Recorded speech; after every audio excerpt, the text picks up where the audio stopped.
Assalamualaikum warahmatullahi wabarakatuh. Rasulullah Shallallahu Alaihi Wasallam bersabda, "Wahai Aisyah, sesungguhnya saat paling berat dan menyedihkan bagi mayit adalah saat masuknya tukang memandikan mayit ke dalam rumahnya untuk memandikan si mayit. Mereka mengeluarkan cincin pemuda itu dari jari-jarinya, melepas pakaian pengantin dari badannya, dan melepas sorban para syekh dan para fuqaha ahli fikih dari kepalanya, untuk kemudian memandikannya. Ketika itu ruhnya memanggil, berseru saat melihat jasadnya telanjang dengan suara yang dapat didengar oleh seluruh makhluk, kecuali jin dan manusia.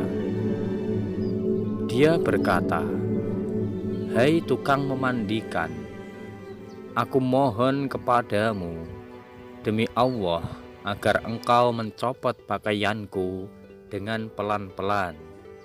Karena sesungguhnya saat ini aku sedang istirahat dari sakit pencabutan malaikat maut." Dan ketika air dituangkan kepadanya, dia menjerit dan berkata, "Hai tukang memandikan, demi Allah, jangan engkau tuang air panas. Jangan engkau gunakan air panas dan jangan pula engkau gunakan air dingin. Sesungguhnya jasadku telah terbakar sebab dicabutnya nyawaku." Dan ketika dimandikan, dia berkata, "Demi Allah, hai tukang memandikan mayit, janganlah engkau pegang diriku terlalu kuat. Sesungguhnya jasadku terluka sebab keluarnya nyawa." Dan ketika selesai, diletakkan pada kain kafan dan diikat di bawah kakinya. Kemudian ruh berseru, "Demi Allah, hai tukang memandikan, janganlah engkau ikat erat-erat kain kafan di atas kepalaku, agar terlihat wajahku oleh keluargaku, anak-anakku, dan kerabat-kerabatku. Karena saat ini adalah yang terakhir aku melihat mereka. Hari ini aku akan terpisah dengan mereka, dan aku tidak bisa melihat mereka lagi sampai hari kiamat." Ketika mayit akan dikeluarkan dari rumah, ruh kemudian berseru, "Demi Allah, hai jamaah pengantarku, jangan tergesa-gesa membawaku sehingga aku berpamitan dengan rumahku, keluargaku, kerabatku, dan hartaku."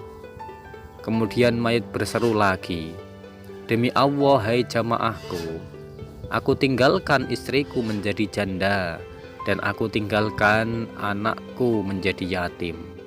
Maka janganlah kalian menyakitinya, karena hari ini aku keluar dari rumahku dan tidak akan kembali lagi selamanya."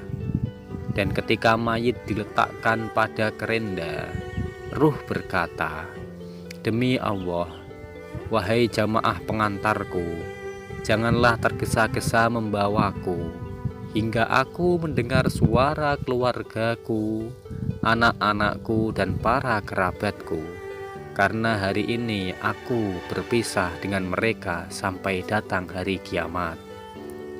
Ketika mayit dipikul dan melangkah 3 kali, ruh berseru dengan suara yang didengar oleh semua makhluk kecuali jin dan manusia. Dan ruh berkata, "Hai para kekasihku, hai saudara-saudaraku, hai anak-anakku, jangan sampai kamu terbujuk oleh dunia sebagaimana dia telah membujukku, dan jangan sampai kalian dipermainkan oleh zaman sebagaimana dia mempermainkanku, dan ambillah hikmah dariku. Sesungguhnya aku meninggalkan apa yang aku kumpulkan untuk ahli warisku, dan aku tidak membawa sesuatu apapun dan atas dunia Allah menghisapku sedangkan engkau bersenang-senang dengannya dan engkau tidak mendoakanku.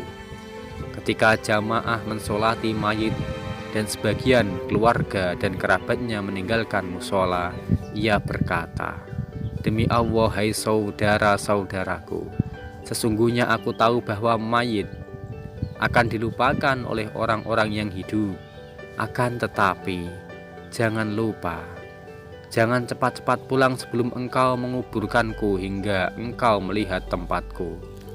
Wahai saudaraku, sesungguhnya aku tahu bahwa mayit lebih dingin dari air yang dingin dalam hati orang-orang yang hidup. Akan tetapi janganlah cepat-cepat pulang. Dan ketika mereka meletakkan mayit di sisi kubur, ia berkata, Demi Allah, hai jamaahku dan saudara-saudaraku, sesungguhnya aku mendoakan kamu semua, akan tetapi engkau tidak mau mendoakanku.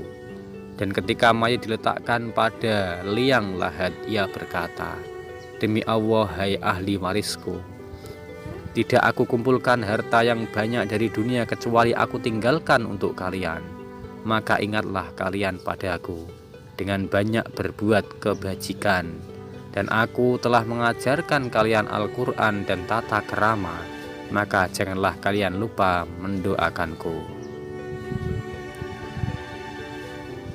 Dari hikmah kisah ini, semoga dapat kita ambil pelajaran bahwa ketika kita masih berada di alam dunia, mari kita senantiasa meningkatkan keimanan kita dan ketakwaan kita kepada Allah Subhanahu wa Ta'ala, agar kita mendapat ampunan Allah, mendapat keringanan dari mulai kematian kita sampai nanti hari kiamat.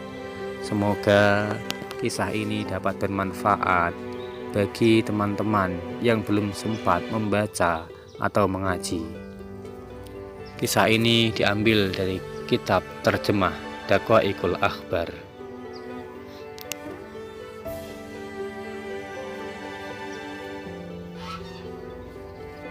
Bab ke-11 halaman 11 yang menerangkan tentang seruan ruh ketika keluar dari jasadnya.